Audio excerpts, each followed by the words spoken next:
Hello everyone, welcome to Wordy Tales. Today we're bringing you a story about how discovering your own strengths and practicing with dedication can lead you to success. It's a tale that will remind us that we all have unique talents, and with the right mindset we can excel in anything we set our minds to. Along the way, we'll also learn some new words and how to use them in sentences to improve our English in a fun and simple way. So, stay with us till the end. Once, in a small, peaceful town, there lived a family in a quiet corner of the city. This family had a 12-year-old boy named David, who was in the 6th grade. David was an energetic kid who loved playing outdoors, and his favorite activity was playing soccer. Almost every day, David would head out to the nearby public field, where he honed his soccer skills. One afternoon, after coming home from school, David slumped onto the couch, looking deep in thought. He opened a school book, stared at it for a moment, and then leaned back into the soft cushions with a dissatisfied look on his face. His father, who had just come in from the backyard, noticed this unusual behavior and walked over to his son. Sitting beside David, he asked what was bothering him. David explained that he had received a poor grade in math, but that wasn't what was truly upsetting him. He shared that his close friend and neighbor, Matt, always seemed to score high in math. No matter how hard David tried, he just couldn't seem to do as well. Hearing this, David's father went to get a glass of water to calm his son. Once David had relaxed a bit, his father took him outside to their small backyard garden, which was filled with shady trees and a peaceful atmosphere. "David," his father began, "I want you to understand 3 important lessons from what happened today.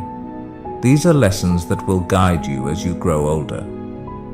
David, who deeply respected his father, was a bit confused but intrigued. "Can you explain those lessons, Dad?" he asked. "You will learn each lesson one by one, through a challenge I will give you," his father replied with a gentle smile.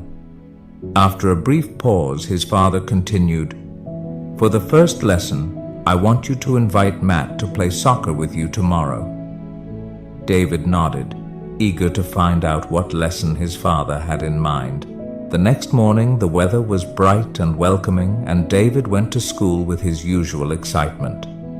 That afternoon, after school, he invited Matt to join him for a soccer game at the nearby field. As usual, David, who played soccer almost every day, dominated the match.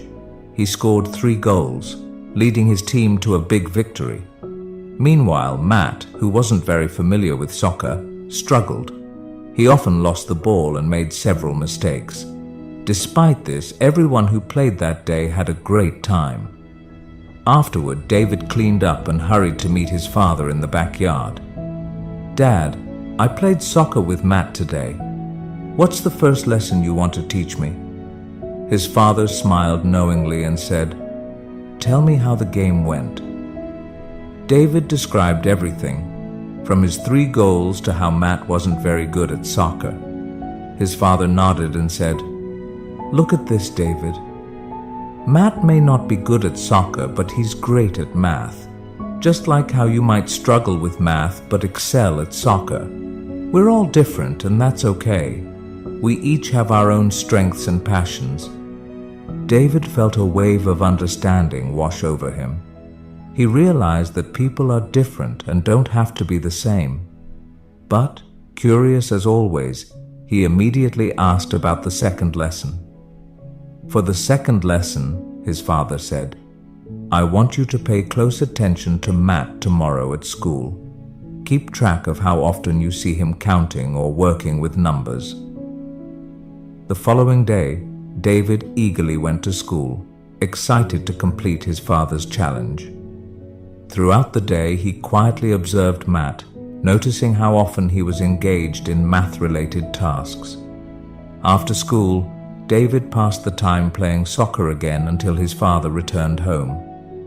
That evening, David approached his father and reported his findings. "Dad, Matt was counting a lot today. He was working on math problems, solving puzzles, even calculating things like change during recess, and he even counted the petals on a flower." His father smiled warmly and said, "That's the second lesson, David. Matt is good at math because he enjoys it and practices it often. If you want to get better at something, you have to keep practicing, just like you do with soccer. It doesn't always have to be difficult. You can start with simple things like counting petals on a flower."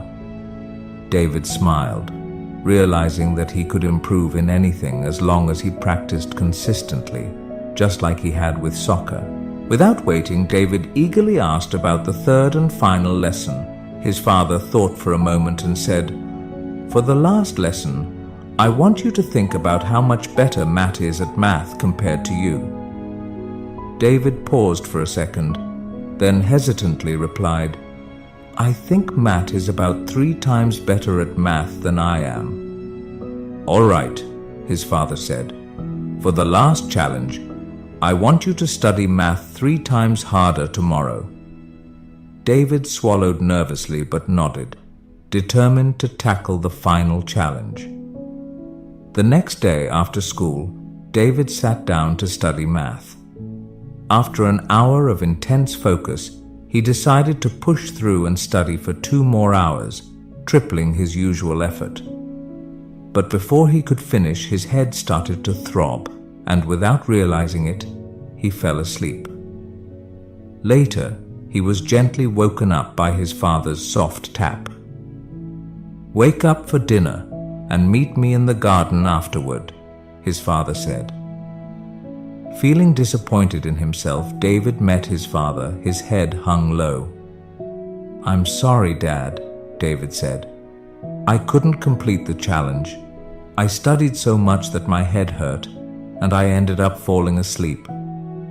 His father gently patted David's head and said, "David, this is what happens when you try to master something you don't enjoy. It's hard to stay disciplined and consistent. But when you study something you love, discipline and consistency feel much lighter, just like how you stay dedicated to playing soccer." After a brief silence, his father gave him the final piece of advice. "So, if you want to be smart and become an expert at something, either study what you love or learn to love what you're studying." David, filled with admiration for his father's wisdom, promised to carry these 3 important lessons with him for the rest of his life. Today, we learned new words and sentences through this story. Remember, learning English can be fun when you practice regularly.